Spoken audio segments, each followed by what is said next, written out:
Hi, welcome. Thank you so much for coming to my 5 Elements video. This is the introduction to my 5 Elements video. This is the 5 Elements Ishani's way.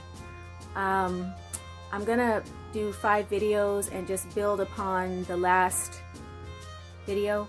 So it's not very structured, which is just how I go. I don't usually structure things very much. So first, I would like to point out my wall. This is my wall. Some of you may have noticed this from some of my other videos. What are those colors doing there? What is that for? That's such a lame decoration. Well, it's more than a decoration. Each of these colors and their position on the wall represents one of the 5 elements. The first 5 element I'm going to start with is the wood element, and that is green. See, that's green. So that's why I'm in green today, because this is the introduction to the 5 element theory. I don't really want to call it a theory because it's been in practice for thousands of years. Well, at least hundreds of years. How do we know thousands of years? Who even knows about thousands of years ago? I don't know, but it's been in practice mainly in Asia and Asian countries, China, India, Japan, all over Southeast Asia. They still, well, I don't know if at the very present moment if they still practice this, but that's part of the reason that their societies work so well, is because they have an understanding of the 5 elements. So I'm going to go through the 5 elements and explain each one. Now first I want to start by saying that everyone is born under one of these 5 elements, okay? So let me just point out what they are, and then I'll tell you what the last number of the birth year is for each one, and they go in order, so it's really easy.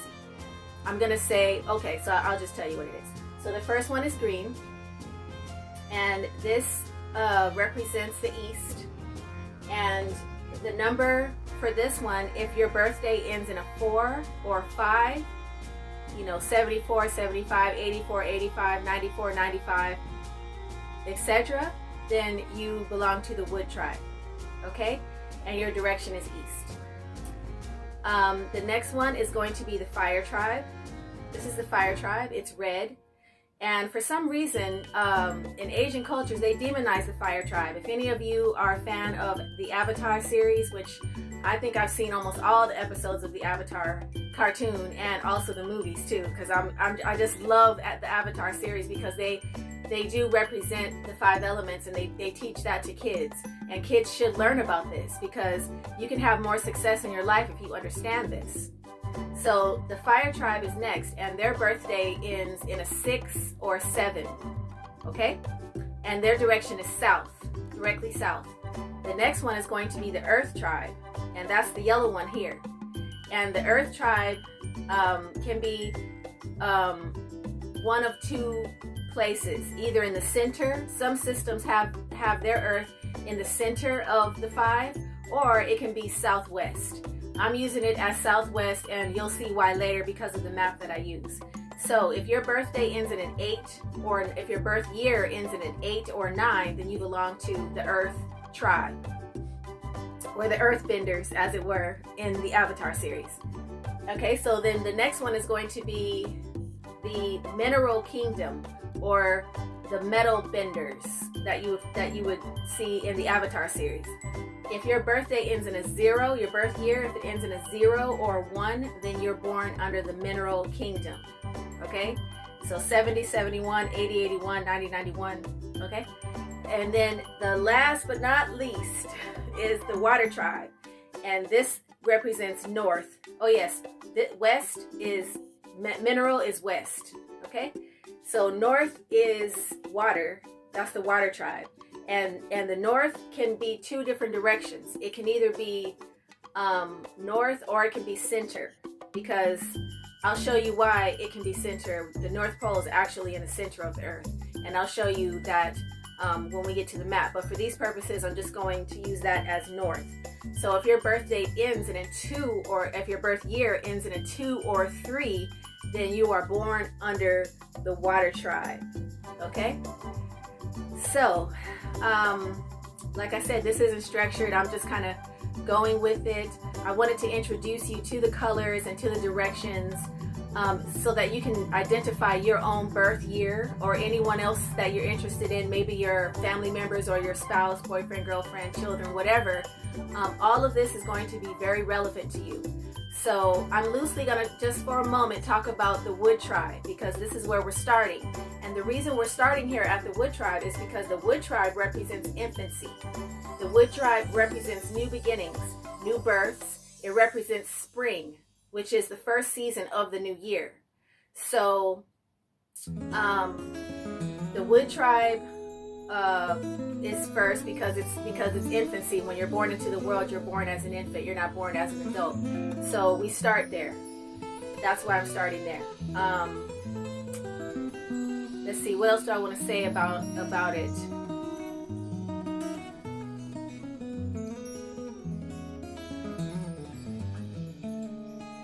Right, so the earth itself is a solid place for us to stand on, a solid place for us to walk on. And the reason that we have solid places is because of volcanic eruption. So we're told. Hey, who am I to disagree? This is the theory behind volcanism, is that underneath the crust of the earth, there is a lot of hot lava down there, and it comes up through the ground when it gets too much pressure, and it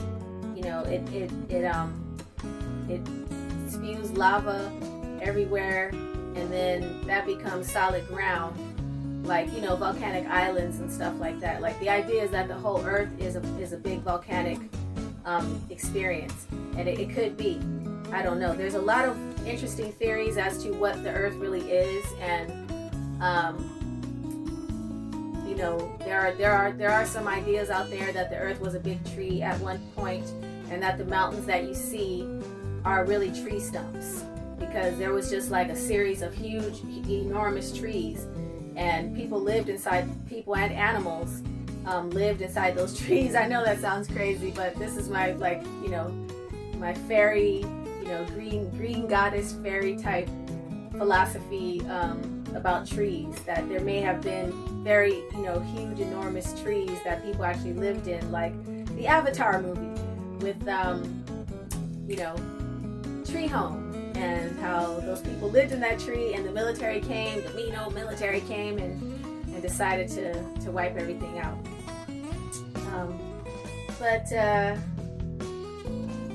Yeah, I mean, there's a lot more to these relationships and stuff, but I'm going to get into that more progressively in some of the later videos, because I don't want to overwhelm you. I just want to introduce you to the concept of the 5 elements. If you live your life according to this, you will have more success, okay? Because there's a beneficial way to do it, an auspicious way to do it, and there is a destructive way to go about doing this. And the destructive way is the pentagram, and we are going to get into the pentagram, because that is in play right as we speak today, right now. The pentagram is being extremely enforced, probably for 1,000 years now, because it's just like, everywhere you go, all you see is pentagram. You can't hardly even find an auspicious situation.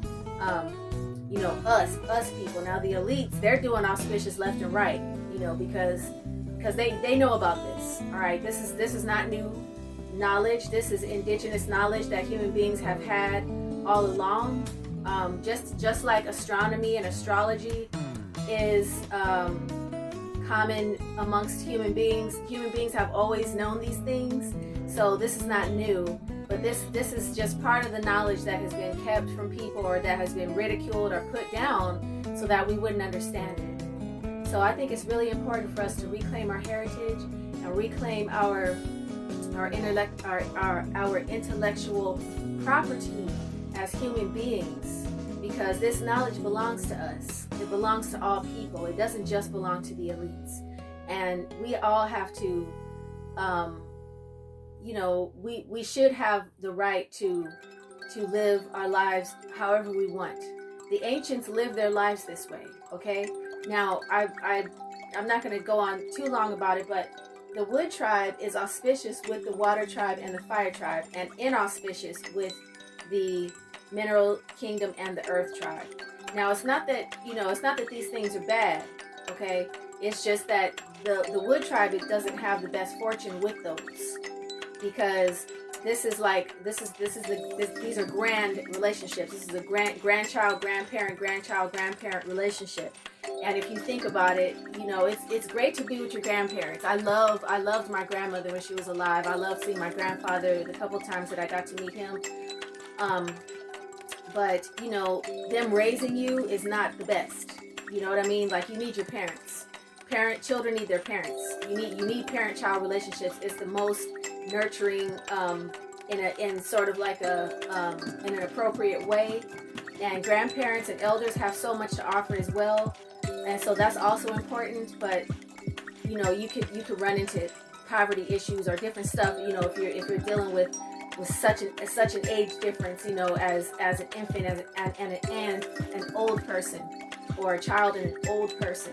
So you have to try to visualize that as we go forward, because everything that I will be talking about with these elements is to help your life and to help you improve the understanding of your relationships. I grew up in a home where, here I go revealing information about myself again, but I grew up in a home where I was over here, and everyone else in my family is over here and here. Okay, so I know a lot about this. It was them against me. And I'm not going to say that they were against me proper, but it really did feel that way, because they were auspicious with each other. Everyone in the family was auspicious with each other, and I was the odd man out. So as an adult, well, even as a teenager and everything, going through life, I instinctively looked for people from the Fire Tribe and from the Water Tribe and from the Wood Tribe. And the vast majority of friendships that I had in my childhood and in my youth and in my teenage years and everything were one of these three. Because I just, your spirit seeks that. Your spirit seeks balance. I had the relationships with them. I know what that's all about. And it's not all bad either. But it can be, I'll get more into the relationships thing when we get to the Earth Tribe, because the Earth Tribe is all about relationships. Their whole entire existence is devoted to relationships. They're like, they're husband and wife material. Like, totally. Like, it's so much now because of the pentagram, and I'll explain that. But anyway, I think that's it for this intro, and I'm so glad you came. Thank you for coming. Thank you for watching this video, and look out for the rest of this series. Peace.